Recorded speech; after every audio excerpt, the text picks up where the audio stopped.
There's an episode of South Park that features Captain Hindsight. He's a superhero that arrives at the scene of a disaster, tells everybody what went wrong and what they should have done to avoid the situation, and then he leaves without actually doing anything to help, which I think is just so inspirational. So it's time for me to be Captain Hindsight while we talk about M80. I'm usually not a fan of being overly critical of teams, and I'm especially not a fan of having aggressive titles that come off as clickbaity, but in this case I think it's kind of justified. Looking at North America as a whole, it really seemed like M80 should have been in contention to qualify for the majors. G2 and Gen G are the best two teams in North America, and no other team in the region had more success against those two teams than M80. This season, M80 was 3-1 against Gen G, having the most wins against them out of any other team, and being one of only 3 teams that had multiple victories against them. G2 had 2 wins, and the only other team that beat Gen G more than once this season was OG, which I wouldn't have expected, but I should know better than to doubt the power of revenge. And in the case of their matchup against G2, M80 beat them once this season, which I know isn't a lot, but it's still pretty good in context. Gen G beat G2 4 times this season, and the rest of North America had a combined 0 wins against Atomic, Beast Mode, and Daniel. So yes, 1 win isn't a lot, but it is a lot more than everybody else. And if you want even more proof of the peaks that this team was able to reach, just take a look at their Swiss stage performances. M80 had more success in that part of the tournament than everybody with the exception of the region's very best teams. In the Swiss stage, G2 had a series record of 18-2, which is just disgustingly good. M80 was one of those 2 wins, while Gen G was the other. The only other teams in the world who could match that Swiss record within their regionals were Power, who went 18-2 in OCE, Team Falcons, who went 18-1 in MENA, Furia, who went 18-1 in South America, and Gaming Gladiators in APAC, who were undefeated.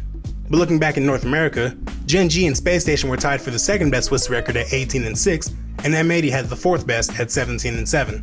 So if you only looked at that part of the tournament, then I wouldn't blame you for thinking M80 was one of the best teams in North America. And if they actually were, then we'd be making a very different video right now. But the problem is that the Swiss stage isn't what matters most in these tournaments. The playoffs are. And in terms of their results, M80 looked like a completely different team when it was time for single elimination. As I just said, M80 had a 17-7 series record in the Swiss stage with an overall game win percentage of 70.83. But in the playoffs, they played 5 total series and they lost every single one, having a game win percentage there of 31.03. And for all of the impressive wins that they had gotten in the Swiss stage, they had just as many equally unimpressive losses in the playoffs. In their 5 quarterfinal losses, they'd been beaten by In Order, Shopify Rebellion in 6 games, OG in 6, TSM in 7, G2 in a sweep, Cloud9 in 6, and for the last one, nobody, because they didn't make it that far. So they showed that they could win against anybody, and they showed that pretty consistently. But when things mattered the most, everything fell apart. So, let's try to figure out why.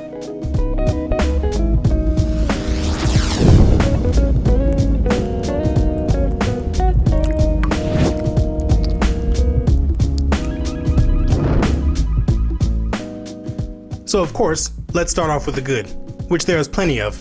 And you would expect there to be when you have a roster of 3 extremely talented players, a really good coach with a track record to back up that claim, and even a team analyst. And while this team did have some great moments, it looked pretty different than what I imagined it would. When this team first came together, the first thing that came into my mind was how good their shooting ability was going to be, especially in AJ's and Joris's case. Throughout their career, when both of these players looked their best attribute was scoring.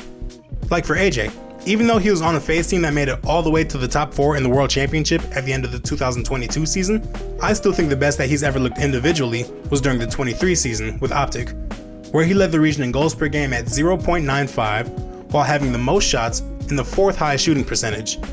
And while it was a little bit longer ago, Joris had a similar scoring peak during the 2022 season, leading EU in goals per game at 0.94, being 2nd in shots per game, and being 1st in shot percentage.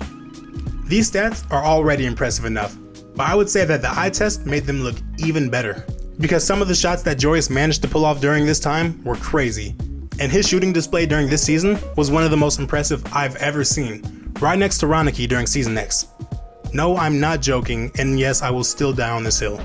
Both AJ and Joris had a sustained period where they could easily be considered the best shooter in their region, if not the entire world. So with those players coming together, I figured that a good M80 team would feature AJ and Joris constantly putting shots on the opponent's nets, with a good number of them being straight up unsavable.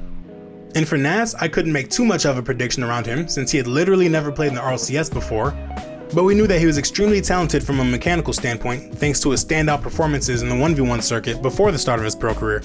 So if he brought the same thing to the table that most talented rookies do, that being speed and mechanics, then he would just add on to the chaos and make the other team's life that much harder when they're trying to stop M80 when they have the ball. But this team never quite had that look.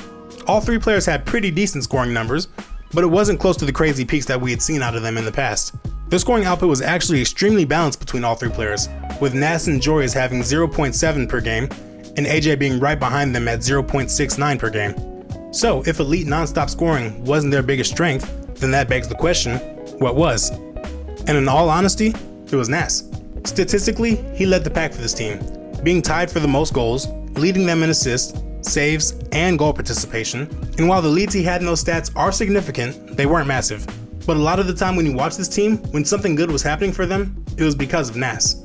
On the offensive end, he showed a level of poise and control with the ball that not even many veterans display, let alone other rookies. Like in this play against Gen G, Nas receives a breakout pass from AJ, and with a full tank of boost and plenty of space to work with, he passes it back to AJ, who takes the shot.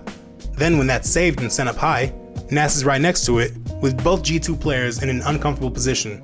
And with his touch, he throws another pass down to AJ. And this time no G2 players can make the save and M80 get the goal. And honestly, it's really good that Nas showed this ability to create plays and control the flow of the game by himself. Because in all honesty, neither of his teammates showed too much of that themselves.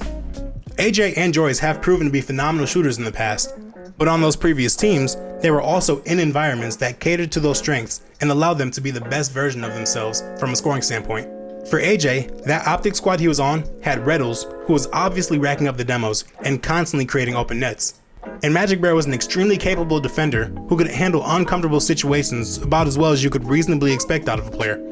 So those two around him, AJ had the freedom to take all of the shots he could possibly want, and he had the talent to make a huge amount of them as well. Joyce was in a pretty good situation too, with Dignitas in that 2022 season. Scrubkiller was on that team, and at that point of his career, he might have been the most passive and defensive player in the entire world. And he would do nearly nothing but play really good defense and make really good passes. And he also had, apparently, Jack, who in my opinion at that time, was the best all-around offensive player in the game. And even currently, he's still really high on that list. He was a prolific scorer in his own right, but if there's a pass that needed to be made, or a demo that he had to go for, he would be in the right spot, making the correct decision every time. Which also created an ideal situation for a shooter as good as Joyous. But now those two shooters in AJ and Joyous were playing alongside each other, and they weren't having as many easy opportunities for them to score, because of instead of constantly having opportunities created for them, they had to be a bigger part of the creation process themselves more often, on top of filling other roles that they wouldn't need to worry about as much before. And unsurprisingly, they weren't as good at these other roles as they were at being a full-time shooter. They each had an area where they especially struggled, and in AJ's case, I would argue that was passing. In North American regionals this season, AJ only had 0.4 assists throughout the season, which was the 14th fewest out of all players. But if you include only players that played at least 50 games this season, then he had the 4th fewest. So most of the players that he had more assists than were just one and done players in terms of the number of regionals they had played in. A lot of the time when he had an opportunity on the ball to make whatever play he wanted to, that play would involve him going straight to the goal, and he didn't really look towards his passing options often enough. Now, because he's AJ, he's still good enough to get some really good goals regardless, and even his efficiency was still really respectable, scoring about 25% of his shots, which put him well into the top half of North American players. But being this one-dimensional in your approach can lead to a really stifled offense, and that was exactly the case for AJ. In Joyce's case, his playmaking was actually pretty solid. He made a lot of really good passes, and he wasn't too far behind Nas for the team lead in assists per game. But the thing that he really struggled with was his defense. And to say that he struggled is honestly putting it kind of lightly. There were a lot of seemingly mental mistakes where he would be in an area that served no benefit to his team's defensive effort and turned into a goal for the opposition. Whereas if he was in a better position, he might have been able to keep his team from conceding a goal. But on top of the mental mistakes, there were also a lot more mechanical mistakes than you would expect from a player with the mechanical ability that Joris has. Like this play against Dignitas, where he tried to reverse up the back wall to reach the ball to make the clear, instead of just turning around and boosting to it. Then he misses the ball and gives up the easy goal because of it. I don't even know whether we should count this as a mental mistake or a mechanical mistake, but either way, this isn't good. And while I would say that Joyce was the worst defender on the team, AJ wasn't without his defensive mistakes too. but a lot of his mistakes were pretty different than what we saw out of Jorius. In Jorius' case, it was easy to look at the play that he made, say yeah, that was a bad play and he wasn't supposed to do that, and put most of the blame on him for it. But for a lot of AJ's defensive mistakes, it seemed like what he was doing was kind of built into the team's defensive structure, because no matter how many times it didn't work, he would keep doing it. And in fact, while AJ fell victim to it most of the time, everybody on the team, even Nas, had moments where they fell victim to this same thing. All that to say, this team had an unhealthy obsession with near post defense. So don't get me wrong, in theory, I completely understand the benefits of near post defense, especially when the ball is in the corner on your side of the field. While it is possible, and we've seen it before, it is extremely hard for teams to score directly from the corner. So to increase their chances of scoring, the offense needs to somehow move the ball from the corner into the middle of the field, where they have much better shooting angles, and the defenders have effectively more net to cover. And one of the most common ways to get the ball from the corner to the middle of the field is to put the ball into or right past the near post area. So if you have a defender sitting there ready to swat the ball away when the offense makes that move, that's a good thing for the defense. But in order to have your defender swat the ball away, they need to actually be in a position where they can reach the ball when they're the next defender up and the ball approaches that area. And that's something that M80 wouldn't have a lot of the time. Their near post defense almost always consisted of the defender being in the goal in a spot where it would be extremely easy for the offense to just keep the ball away from them. So now, instead of being in a spot where they can contest the ball before it becomes a real offensive threat, now they're just sitting in goal waiting for the shot to come in. On top of the fact that the position they're in makes any save attempt really awkward. Like this play against Cloud9, where AJ is parked in the net waiting for the ball to come to him, and Nas is on the back wall in a more aggressive position. But since he's out of boost, it's tough for him to get a good contest on the play. So instead, we just have two defenders sitting around the near post area waiting for the ball to come in. And what does Zenil do? He air dribbles it to the far post and scoots the ball right by both of them, making it look easy in the process. And to hammer home the point of their defense one more time, there were times when it seemed like their communication was non-existent. They would suffer from double commits and no commits that led to easy goals for their opponents. Look at how much space Arsenal gets in this play, and how long he has that space for. He literally has time to drive up to the ball for his touch, change his mind, go in reverse, then go back to the ball again when Stizzy's in a position to receive a pass, and then he puts in the shot to give Dignitas the goal. Do you want to know the craziest part about everything I just said?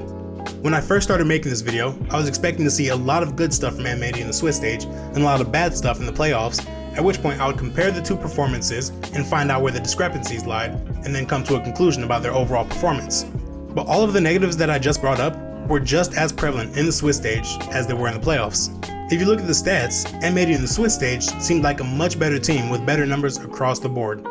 They scored more goals, had a higher shooting percentage, while also allowing fewer shots and goals from their opponents. But this big change was really for two main reasons.